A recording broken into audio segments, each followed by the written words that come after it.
episode of Jason Talks About, and in this episode, Jason talks about WWE, the week in WWE, starting with WWE Raw on March 3rd, 2025, and that music you heard at the top, that is Reality 508, so you can follow them wherever you find music, and you can follow me at Jason Talks About on just about every social media platform. I'm your host, Jason Medeiros, and if you haven't yet, please give us a like and subscribe, and let's dive into WWE. So they kicked off the show with the chamber recap, the Elimination Chamber recap, and they showed one of the main things they showed was CM Punk getting screwed over by Seth Rollins, of course the huge news of the Cena heel turn, and the Titantron shows a truck pull up. And guess who it is, folks? CM Punk. And the crowd was red hot for CM Punk. He comes marching to the ring.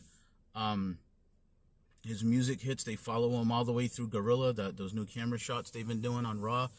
And he goes straight out there.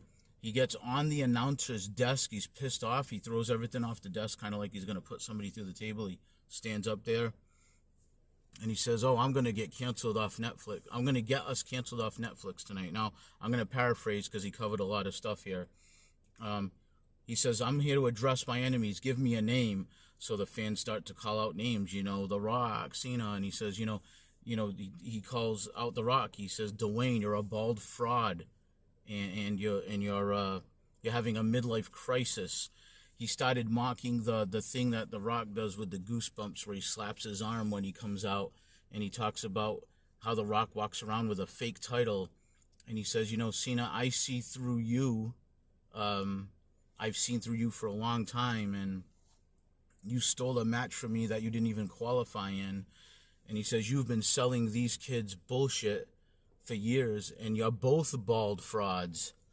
And then he says that The Rock and Cena are going to make a wish he never got his hands on them.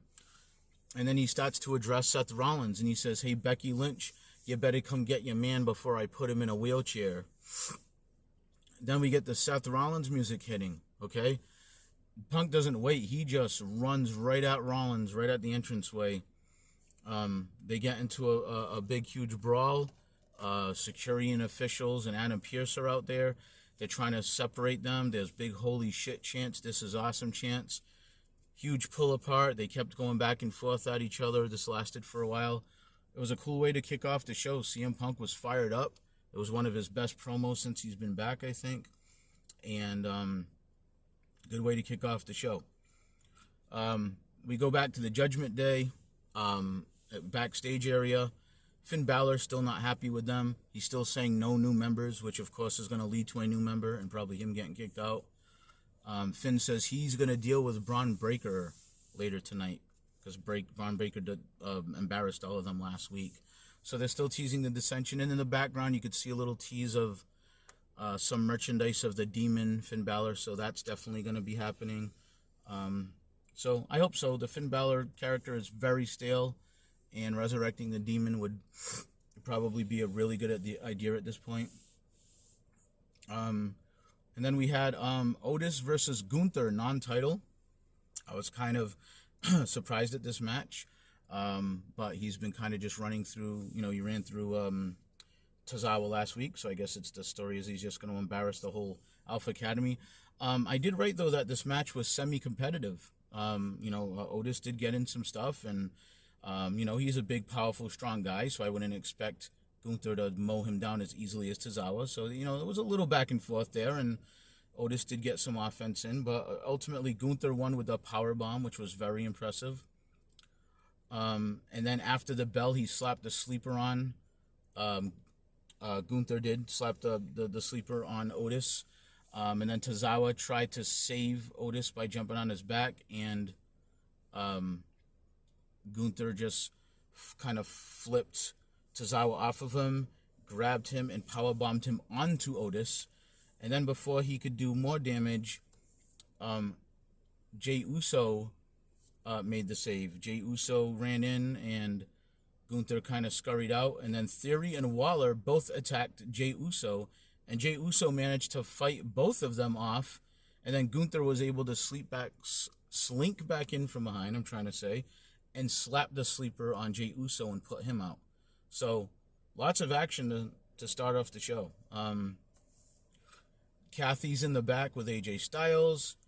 Karrion Kross interrupts again with his spooky, I'm in your head and you're turning evil and everybody's against you type of spiel. And he's talking about Logan Paul, how dare he disrespect AJ, and AJ calls out Logan Paul for a match next week. Again, I don't mean any disrespect to Karrion Kross. If you can tell in the tone of my voice, it's just that when a guy has won one match that I can remember in a couple of years now, and is presented as not very important at all, it's just hard for me to take seriously that he's walking around and like in everybody's heads, because one of the wrestlers just look at him and be like, dude, go in a match, if you're gonna get in my head and predict what I'm gonna do, So that's my only issue is like with the booking. Like if you're gonna run with Karrion Kross, then make him feel important, because he has not felt important in a long time, and all of a sudden he's just like interrupting stars' interviews, and he's like this mental, wizard or whatever, that he's messing with them, and I just don't buy it. Like I said, from a guy who doesn't know how to win a match in storyline. Okay, so Women's Intercontinental title was on the line. It was Ivy Nile versus Lyra Valkyria. One thing I thought was a shame is the crowd was pretty quiet, because these two women, I think, put on a pretty good match. I think Ivy Nile is pretty impressive and promising. I think what hurts both these women is that they're just very small, and Ivy Nile is built like a brick house, and I think she's an impressive athlete, but she's just really small, and I just, for whatever reason, this wasn't connecting with the crowd. I don't think Lyra Valkyria is connecting with the crowd the way that WWE thinks she is. I know they like to do the woo in her music and her song there, but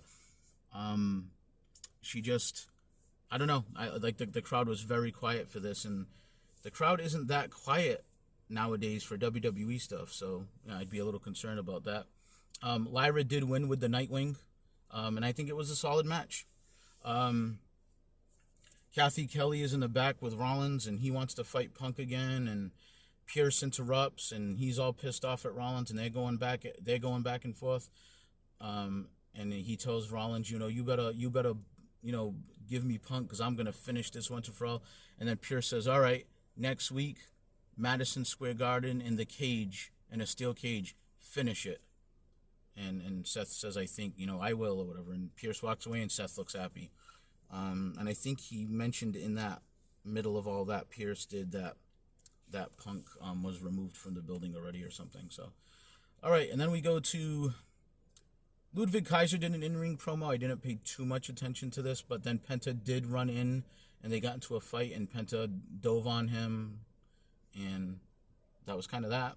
So they're going to continue Penta, I guess, feuding with some combination of Kaiser and Pete Dunne. Kathy's in the back again with Bianca. This thing that WWE does, where they give you little hints in the background, you can see it way in the background off to the side that Ivy Nile is with Natty having a chat back and forth. I'm pretty sure it was Natty, or they were a little far away, so they're probably hinting at something there between them two. And Bianca, so back to Bianca, so she just tells Kathy Kelly that excuse me, with all due respect, she doesn't really want to talk about Jade and Naomi until she talks to them, and I put a question mark, because she hasn't talked to either one of them in all this time. But that's the world of wrestling, right? Where it's like the characters only interact on Mondays and Friday nights, I guess. She says she's just really focused on WrestleMania right now, and so she didn't really want to talk about her two friends. There was a tag team championship match, the War Raiders against American Made. This was a rematch, I think, from a couple of weeks ago, and the War Raiders won. I don't have a lot to say about it. Nothing wrong with it. It was a decent match. I think all four guys are good wrestlers. I think American Made still has a ways to go with making the crowd care about them. But they are into the War Raiders, and I'm happy to see them on a nice run. Braun Breaker was interviewed by Jackie in one of those interviews where the crowd is behind them and they're up in kind of like this suite thing. And then Finn Balor interrupted in the ring. And was basically talking trash and got Braun Breaker to start heading down toward the ring to get him. And when he was, Dominic Mysterio and Carlito both tried to take him out, and he fought them off, and then and then Finn Balor attacked him. This was when Braun Breaker had gotten into the ring. Finn attacked him. Braun got the upper hand, was about to do the spear, and Dominic pulled Finn out before the spear could happen. But then he runs, Braun Breaker rolls out of the ring. Carlito was still stumbling around the outside, and he spears him. And then we had the main event, the Women's Championship, Rhea Ripley versus Io Sky. And I know what a lot of people were thinking, and I know I was thinking it. Well, this will be a good match. It'll show that Rhea was very noble by giving Io this championship match after she cost her the Elimination Chamber spot with the disqualification, accidentally, of course. And it'll be a good competitive match, and Io will look good, but ultimately, of course, it's going to be Rhea Ripley going to WrestleMania to fight Bianca Belair, because that just makes sense, right? Well, stay tuned. Bianca was at ringside for this match. Again, these two women had a good match. This was a solid night of wrestling, I thought, on Raw. They had a pretty good match, I thought. And at one point, though, it was just this really weird thing where Io Sky and Rhea were on the outside, and Io was kind of down and hurt. And Bianca was cheering on Io, like, come on, Io, get up, get up, get up. And then Rhea starts arguing with Bianca. She throws Io Sky in the ring, and Rhea gets to Bianca's face, and she's like, oh, what are you cheering for her for? You want to face her at WrestleMania instead of me? And she got, like, really, to me, irrationally upset about this. And they were arguing, and Rhea pushed Bianca, but then Bianca started pushing her back. They got into, like, a shoving match. I thought that would result in a DQ even if she put her hands on Bianca first, so I'm not sure of the logic there. But anyway, Rhea got in the ring. She went to go do the riptide from the top rope, and Io reversed it into a Hurricane Rana, and then nailed Rhea with the moonsault.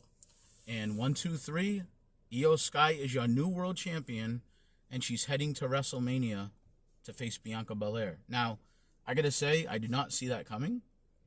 I was surprised. I was shocked. I don't know what's going on. I don't know if there's something wrong with Rhea Ripley, or if they're just deciding to go in this direction, which I don't understand.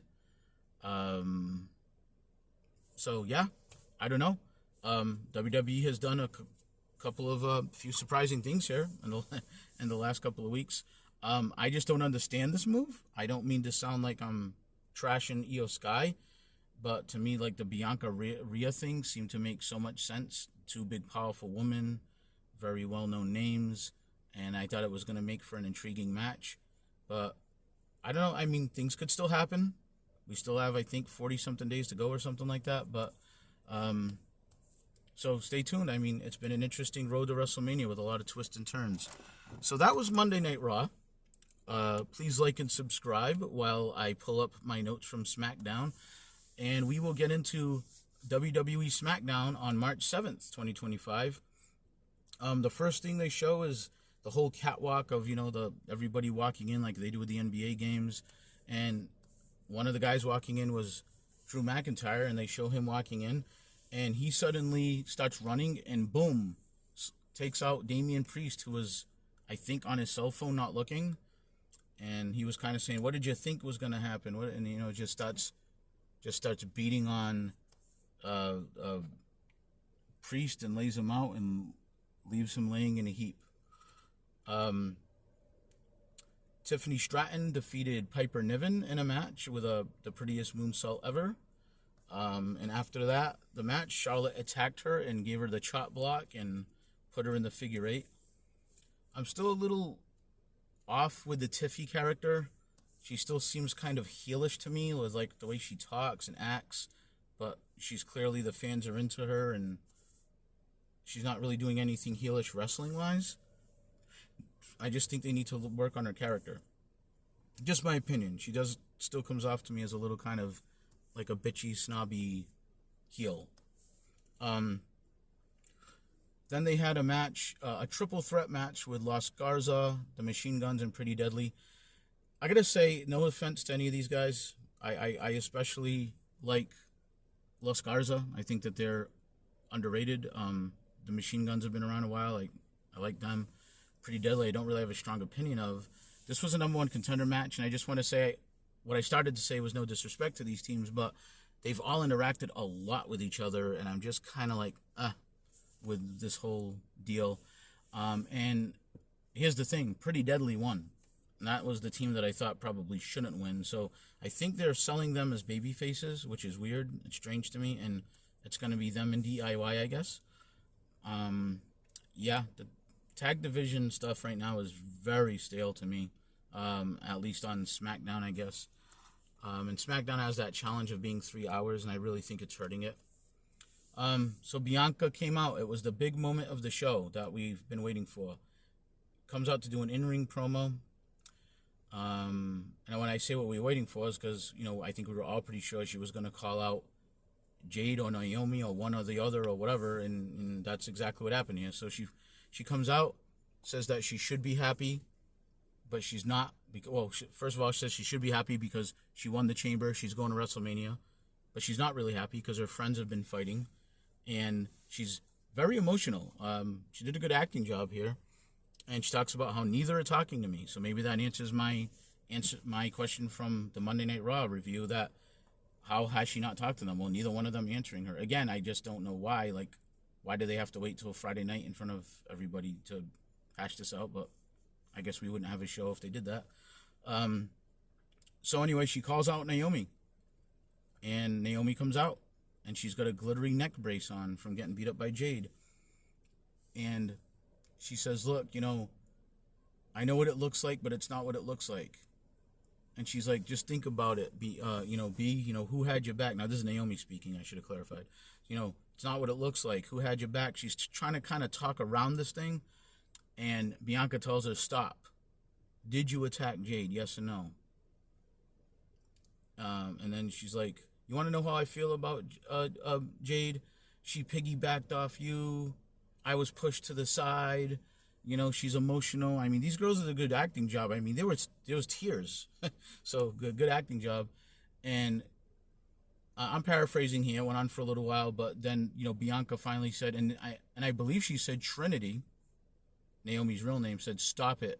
Yes or no? And in full-on tears, she says, yeah, I did it. I did it for you, and I did it for us. So Rikishi would be proud because he is her, father-in-law, and he did it for The Rock. The older wrestling fans might find that a little bit funny. So Bianca says, this really hurts because I love you, but we're done. And she storms out of the, ring, and while she's walking away, Naomi did a great acting job here. She was crying and kind of screaming and said, why? Because of her? I'm sorry, I did it for you, and there was you deserve it chance. And then she says, you know what?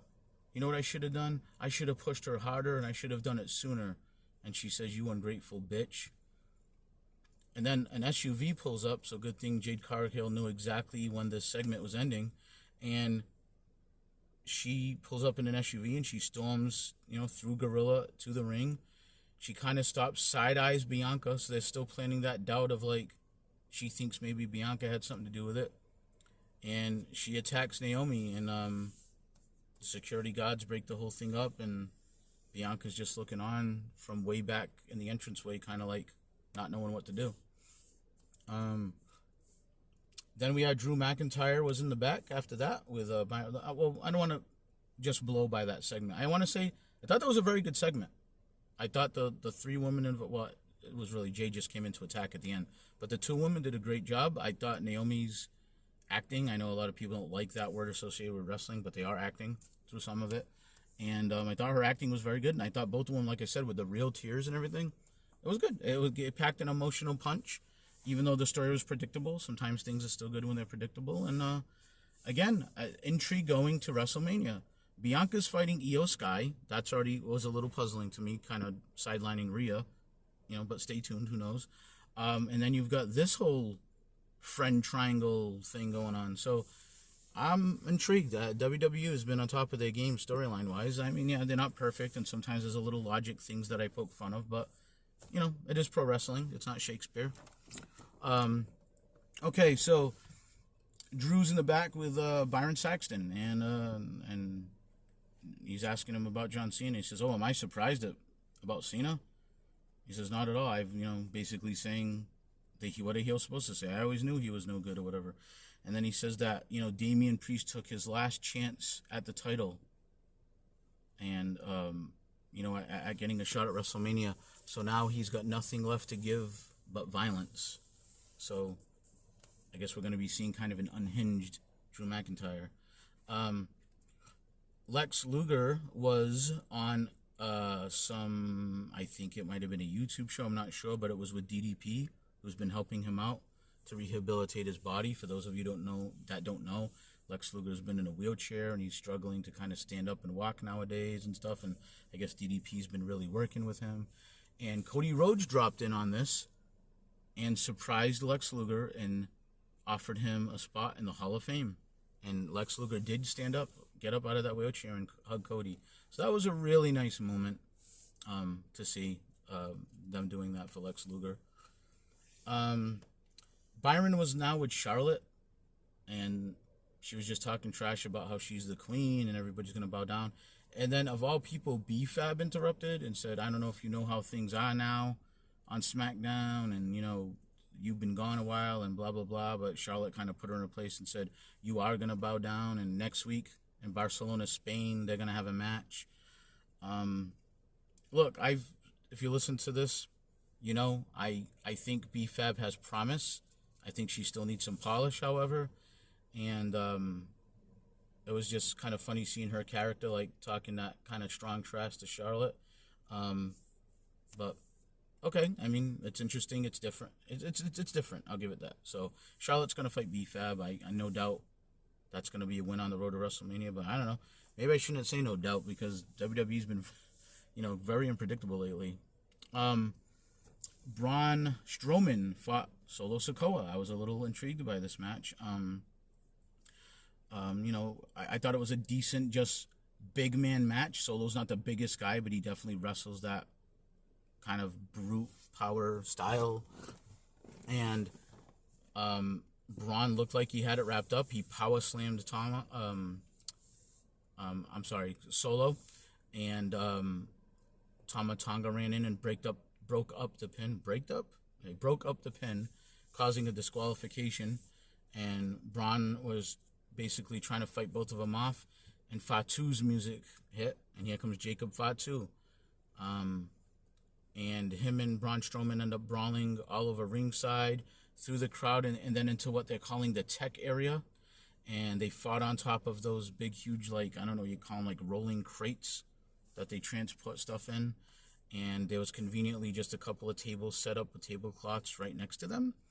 And Braun Strowman actually choke slammed Fatu off of the crates and through those two conveniently set up tables.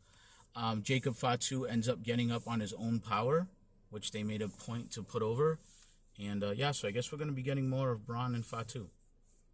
So nothing wrong with that. Nice to see some monsters fighting on wrestling. It used to be mostly that back in the day, so I'm fine with that.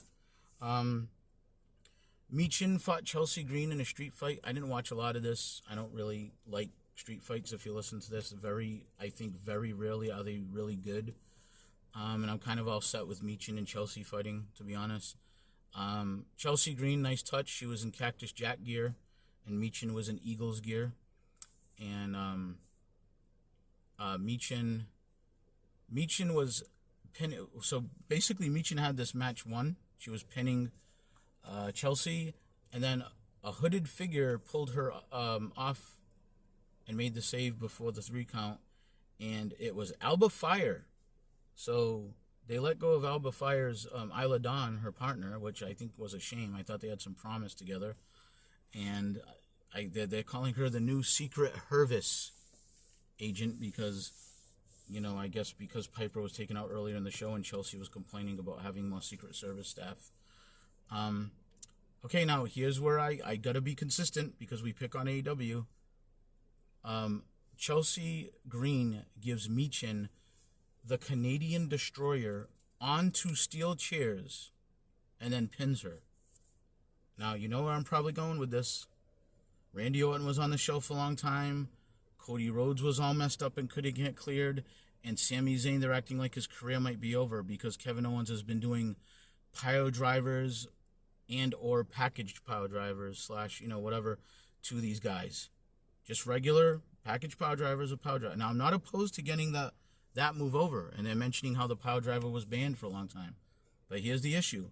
If you're going to have a woman Canadian destroy another woman onto steel chairs and she's not going to be in like traction for 6 months, then you're not going to sell me that Kevin Owens can just pile drive another human being and it's like, oh my God, their career might be ended. I just got to put it out there. I've been very complimentary of WWE. They're doing good storytelling. But this logic to me, and I know we have to just overlook some holes in logic. It's pro wrestling, like I said. It's not Shakespeare. However, this is a pretty big leap for me. Now, maybe you could say, well, Kevin Owens is bigger and stronger. He's a man. If you're going to flip through the air, okay, you're going to flip all the way through the air, and that person's head, we're supposed to believe, has slammed into steel chairs in the pile drive position, then storyline-wise, Michin's neck should be broken. She should have snapped some bones or vertebrae or whatever, and she should be out for a really long time. We should see her, like, next year sometime. I'm just saying, if we're being consistent, and I think if this is AEW, not that I'm some AEW defender, trust me, if you listen to my Revolution podcast coming up, you're going to know I'm not. I'm just saying, if this was them, I think people would be killing them. And I'm not trying to destroy, the whole week in WWE here just because of this. But to me, this is a big, huge misstep. And I think whoever's booking needs some consistency and needs to say, if we're getting over this pile driver that Kevin Owens has been doing, and I made the same complaint with the men, Penta, who I like, has been doing package pile drivers, that Penta driver he does, and flipping what they call Mexican destroyers when he does it. And it doesn't make sense if people are getting hospitalized over the normal pile driver. Okay, sorry, rant over, but I got to get that in because I'm sorry. This is what they're presenting me, and this show is me giving my opinions, and that's my opinion. And if they keep doing this, I'm probably going to keep bringing it up because I have no choice. Okay, in the back they showed Santos Escobar very mad at Los Garza for losing, which I find fascinating because he never wins. But then when he walked away, something interesting happened. Andrade went over to give a little pep talk to Berto of the Los Garza team, and so I wonder if they're going to flip Berto back babyface because, before they kind of just made them lackeys for Escobar, I had a ton of... I thought Los Garza, which they weren't called that before, but it was just Angel Garza and Humberto. I can't remember his last name because they took it from him a long time ago. But I thought they had a ton of promise. They were teaming together before COVID hit, and I thought they were going to really go somewhere, especially with Angel Garza. He reminded me of kind of a Latino Heat era Eddie Guerrero type deal, and now they're just kind of like lackeys for Escobar. So maybe this will freshen things up for them. I hope so. Okay, so, this is a long Smackdown, but we're almost there. Cody comes out, does an in-ring promo. He's got a black eye from Travis Scott. All right, if you haven't heard about that story, Travis Scott apparently potatoed Cody with a slap, possibly ruptured his eardrum and gave him a black eye. I know if this was the olden days of wrestling, there would be a nice receipt waiting for Travis Scott. Roddy Piper wanted to, hey, we're going full circle. He wanted to pile drive Mr. T for real, as the legend goes, on the outside of the ring and break his neck because he was so pissed off of the celebrity involvement. Eventually, they ended up working together and respecting each other and all that. But just saying, I didn't like the whole Travis Scott. I said that when my review, being in the ring and then getting involved. I don't know. He's not impressive looking enough. I don't care about celebrity involvement. There's a way to do it. But it's not like he looks like Logan Paul. Okay, but anyway, back to this. Cody talks about how it's the most watched moment in WWE history. I think that's true. I think it's been streamed more than anything, the Cena heel turn. This was the part where Cody lost me a little bit because it says his daughter asked what happened to his face, and he had to lie to her and say he walked into a wall. Is Cody, been staying in a battered woman shelter or something. I mean, I'm not trying to make light of that, any of those real life situations, but this is what it sounded like. It sounded like a battered woman in a movie or something lying to her friends about her black eye. I mean, Cody's a professional wrestler. He's the champion. Doesn't he go home with bruises and bumps and scrapes and scratches and whatever? I mean, just again, I don't mean to pick all this apart, but there's got to be some logic here to the storytelling. I mean, Cody was lit on fire in AEW. You know what I'm saying? I'm just saying, like, things happen to wrestlers. So if Cody goes, it's like traumatizing if his daughter sees him with a black eye. He's a professional fighter, supposedly. So this can't be the first time she's seen him banged up. So kind of lost me a little on that part. I got to tell you, every time Cody mentioned Cena, it was major heat. Cena has major heat with the crowd. He talks about how he learned from Cena back in the day, and they would drive to cities together, and Cena was a hero, and people deserve to know why he did what he did, and he basically steals the "if you want some, come get some" line, and he talks about how we're only 43 days away. One of my issues is we're only 43 days away. We're off this big red-hot most-watched moment of all time, and Monday's gone by, and Friday's almost gone, and we haven't heard from Cena or The Rock, and I kind of feel like they're losing a little momentum here. If The Rock can't make it, Cena at least should have to explain himself. I'm sure that's coming, but it kind of feels like kind of blah that we didn't hear from either one of them, especially on Monday Night Raw. Now we get all the way to Friday and we haven't heard from them. So again, I'm just trying to be consistent here. We had Drew versus Jimmy Uso, and there was a lot of CM Punk chants. Drew won. I don't want to say totally one-sided, but definitely easier than Jimmy Uso matches in recent history, the way he was defeated. So Drew won with the Claymore, and then Damian Priest attacked Drew, and the officials had to come out and separate them. So we're definitely heading to those two at WrestleMania. I'm hoping that Drew goes over there. He's lost a little too much recently, and I just think that he's the total package, and he's not getting any younger. And I think if WWE, there's been rumors that they're planning a big 2025 for him. We're 3 months in already. It's going to be 4 at WrestleMania almost. Well, it'll be April. It'll be the beginning of the 4th month. But my point is, I hope they do. I hope they do have something big planned for him, because I think he's the total package. People listen to the show. They know that I'm a big Drew guy. Nothing against Damian Priest, but I feel like, I just don't feel like he's there yet. I didn't really buy his title run. No disrespect to him. Again, it could just be booking or whatever. I mean, he's had some big wins. But I just feel like they should go with Drew with one of the major titles for a good portion of the year at least. Anyway, the officials broke them up.